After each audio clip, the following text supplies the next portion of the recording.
ಆತ್ಮೀಯರೇ, ಎಲ್ಲರಿಗೂ ನಿಮಗೂ ಇಂದಿನ ತರಗತಿಗೆ ನಮಸ್ಕಾರಗಳು. ನಾನು ನಿಮ್ಮನ್ನು ಹಂಚಿಕೊಳ್ಳಲಿರುವ ಸಂಗ್ರಹಿತ ವಿಷಯ ನಮ್ಮ ಕರ್ನಾಟಕ. ಇದರ ಸಂಚಿಕೆ 2 ಇದು. ಕರ್ನಾಟಕ ಇತಿಹಾಸದ ಮೂಲಗಳು ಅಂದರೆ ಮೂಲಗಳು ಯಾವ್ಯಾವು ಎಲ್ಲೆಲ್ಲಿದ್ವು ಎಂಬುದನ್ನು ಹುಡುಕೊಂಡು ಬರಬೇಕು. ನಾನು ತಂದಿದ್ದೇನೆ. ನೀವು ಅಭ್ಯಾಸ ಮಾಡಿಕೊಂಡಿದ್ದರೆ ಸಾಕು. ಪರೀಕ್ಷೆಯಲ್ಲಿ ಯಶಸ್ಸನ್ನು ಪಡೆಯಿರಿ.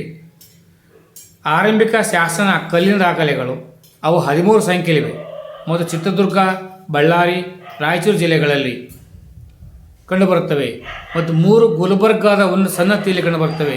ಅವು ಪ್ರಾಕೃತ ಭಾಷೆ ಮತ್ತು ಬ್ರಾಹ್ಮಿ ಲಿಪಿಯಲ್ಲಿವೆ. ಬೆಳಗಾವಿ, ಗುಲ್ಬರ್ಗ, ಉತ್ತರ ಕನ್ನಡ ಜಿಲ್ಲೆಗಳಲ್ಲಿ, ಮಹಾರಾಷ್ಟ್ರದಲ್ಲಿ ಹಲವಾರು ಒಂದೇ ಭಾಷೆ ಲಿಪಿಯಲ್ಲಿ ಶಾತವಾಹನ ದಾಖಲೆಗಳು ಕಂಡುಬರುತ್ತವೆ. ಸಂಸ್ಕೃತ ದಾಖಲೆಗಳಾದ ಕದಂಬರ ತಾಳಗುಂದ ದಾಖಲೆ, 2ನೇ ಪುಲಿಕೇಶಿ ಐಹೊಳೆ ಶಾಸನ ಮತ್ತು ಶಕ ದಿನಾಂಕವನ್ನು ಹೊಂದಿರುವ ಆರಂಭಿಕ ಕನ್ನಡದ ಲಿಪಿಗಳು ದಾಖಲೆಗಳಲ್ಲಿ ಒಂದಾಗಿವೆ. ಬಾದಾಮಿಯ ಕದಂಬರು, ಗಂಗರು ಮತ್ತು ಚಾಲುಕ್ಯರ ಹೆಚ್ಚಿನ ದಾಖಲೆಗಳು ಸಂಸ್ಕೃತದಲ್ಲಿ ಇರುವುದನ್ನು ಕಂಡುಬರುತ್ತವೆ.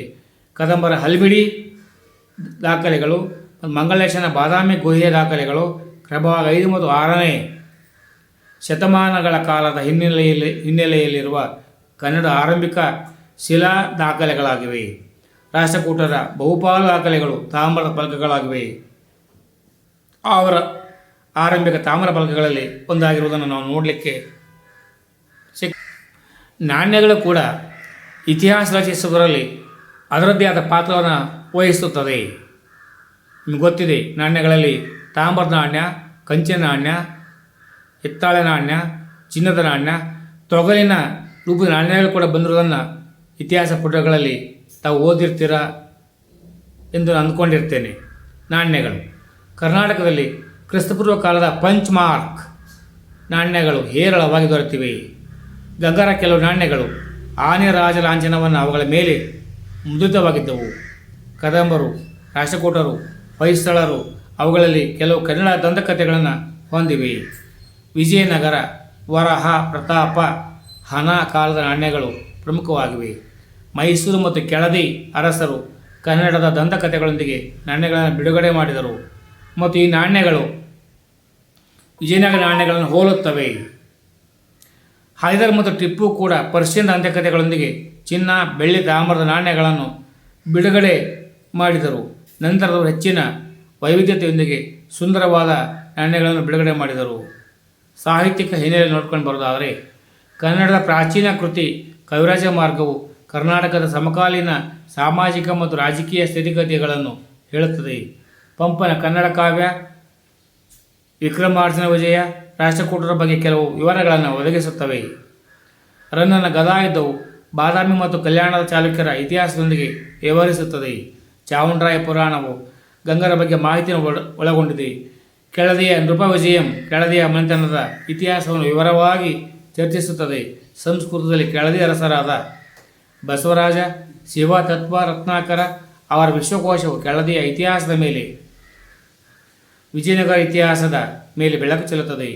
ಕಂಠೀರವ ನರಸರಾಜ ವಿಜಯಂ ಮೈಸೂರಿನ ಕಂಠೀರವ ನರಸರಾಜ ಒಡೆಯರ್ ಅವರ ಶೋಷಣೆಯ ಕುರಿತು ವ್ಯವಹರಿಸುತ್ತದೆ.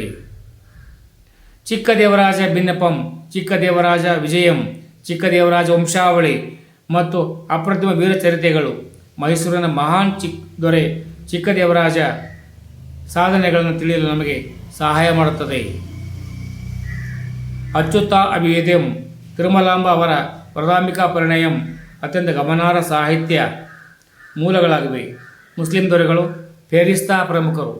ಅವರು ತಾರಿಕ್ ಇ ಫೆರಿಶ್ವಾ, ಗುಲ್ಶನ್ ಇ ಇಬ್ರಾಹಿಮಿ, ಪುಟುಯುಸ್ ಸಲಾಟಿನ್, ಬಹರಾನ್ ಎ ಮುಸ್ರೋಯ್ ಗಮನಾರ್ಹ ಮೂಲಗಳು. ಅಂತೆಯೇ ಬಿಜಾಪುರದ ಆದಿಲ್ ಶಾಹಿಗಳ ಮೂಲಗಳಾದ ಸಿರಾಜಿಯ ತಜ್ಕಿರಾತ್ ಉಲ್ ಮುಕುಲ್, ಹುಸೇನ್ ಶೌಕಿಯ ಜಾಫರ್ನಾಮ್, ನಿಜಾಂ ಶಾಹಿ ಅಲಿ ಎರಡರ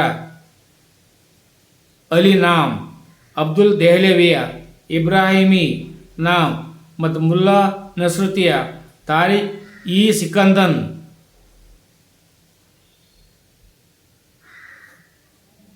1825 ಬರೆದ ಜುಬೈರಿ ಬರೆದ ಬಸ್ಟಿನ್ ಉಸ್ ಸಲಾಟಿನ್ ಕೂಡ ಪರ್ಷಿಯನ್ ಭಾಷೆಯಲ್ಲಿ ಆದಿಲ್ ಶರ ಇತಿಹಾಸವನ್ನು ಗುರುತಿಸಲಾಗಿದೆ.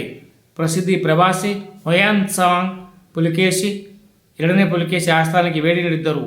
ಅವರು ಚಾಲುಕ್ಯ ಸಾಮ್ರಾಜ್ಯದ ಸ್ಥಿತಿಗಳ ಬಗ್ಗೆ ಆಸಕ್ತಿದಾಯಕ ವಿವರಗಳನ್ನು ಬಹಿರಂಗಪಡಿಸಿದರು. ತಬರಿ ಅರಬ್ ಇತಿಹಾಸಕಾರ ಪರ್ಷಿಯಾದ ಸಸ್ವಾನಿದ್ ಸಾಮ್ರಾಜ್ಯದ ಇತಿಹಾಸವನ್ನು ಬರೆಯುವಾಗ ಪರ್ಷಿಯಾ ಮತ್ತು ಚಾಲುಕ್ಯ ಸಾಮ್ರಾಜ್ಯದ ನಡುವಿನ ರಾಯಭಾರ ವಿನಿಮಯದ ಬಗ್ಗೆಯೂ ಮಾತನಾಡುತ್ತಾನೆ.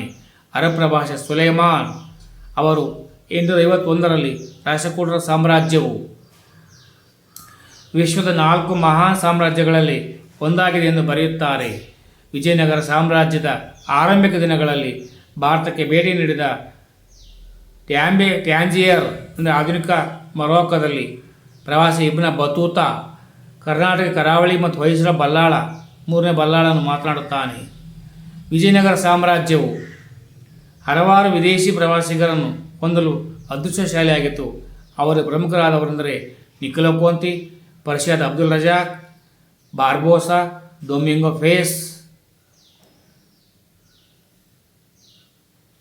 ಫೆರ್ನಿವೋ ನ್ಯೂನೆಸ್ ಮತ್ತು ಮ್ಯಾನ್ಯುಯಲ್ ಬರ್ಡಾಸ್.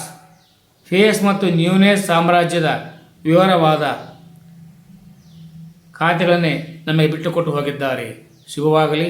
ಜೈ ಹಿಂದ್, ಜೈ ಕರ್ನಾಟಕ, ಜೈ ಭಾರತ್ ಮಾತೆ, ಜೈ ಭುವನೇಶ್ವರಿ. ಒಂದು ಕಡೆ ಸೇವೆ ಇಟ್ಕೊಳ್ಳಿ. ಈಗ ಬರುತ್ತೆ. ಪರೀಕ್ಷಾ ಕಾಲದಲ್ಲಿ ಬಂದಿದ್ದೇ ಆದರೆ ನನ್ನ ಶ್ರಮ ಸಾರ್ಥಕ ಎಂದುಕೊಳ್ತೇನೆ. ಸರ್ವೇ ಜನ ಸುಖಿನೋ ಭವಂತು.